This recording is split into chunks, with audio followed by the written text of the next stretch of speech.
क्या आप जानते हैं गंगा सप्तमी का पर्व कब और क्यों मनाया जाता है? इस दिन माँ गंगा का पूजन स्नान करने से कैसा पुण्य मिलता है? इस वीडियो को अंत तक देखें तो आपको सारे सवालों का जवाब मिलेगा। हम यह भी बताएंगे कि इसे जीवनदायिनी क्यों कहते हैं, क्या है भगीरथ प्रयास। जी, वैशाख मास के शुक्ल पक्ष की सप्तमी को गंगा सप्तमी होती है, क्योंकि इस दिन उनकी उत्पत्ति हुई थी। वाल्मीकि रामायण और स्कंद पुराण के अनुसार प्रभु श्री राम के पूर्वज राजा सगर की 2 रानियां थीं, लेकिन संतान न होने से दुखी रहते थे। वे दोनों रानियों के साथ हिमालय पर तप करने गए।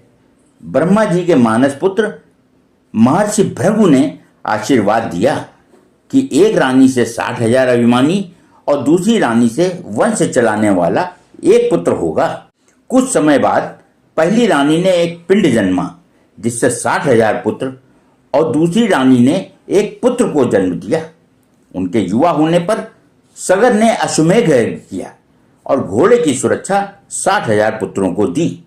देवराज इंद्र ने घोड़े को चुराकर कपिल मुनि के आश्रम में बांध दिया, जो ध्यान में लीन थे। अभिमानी पुत्रों ने घोड़े को बंधा देखा तो चोर चोर मारो मारो का शोर मचाने लगे। इससे क्रोधित मुनि ने पुत्रों को भस्म कर दिया। राजा सगर वहां पहुंचे और महर्षि से क्षमा याचना कर पुत्रों को जीवित करने की प्रार्थना की, तो उन्होंने रास्ता बताया कि स्वर्ग से गंगा के आने पर ही इनका उद्धार होगा। सगर के वंशज भगीरथ ने गंगा को पृथ्वी पर लाने के लिए घोर तप कर ब्रह्मा जी को गंगा जी को कमंडल से छोड़ने के लिए राजी किया, किंतु कहा कि इसका वेग थामने के लिए शिव जी से कहो।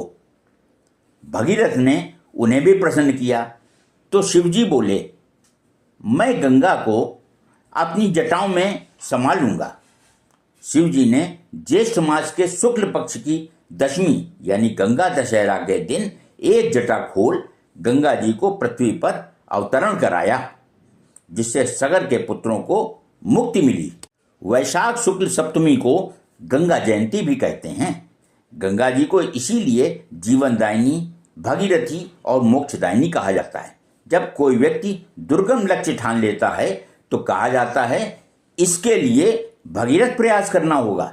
इस दिन गंगा पूजन, स्नान व दान करने से सात्विकता तथा पुण्य के साथ ही रिद्धि सिद्धि, यश सम्मान की प्राप्ति और पापों का क्षय होता है।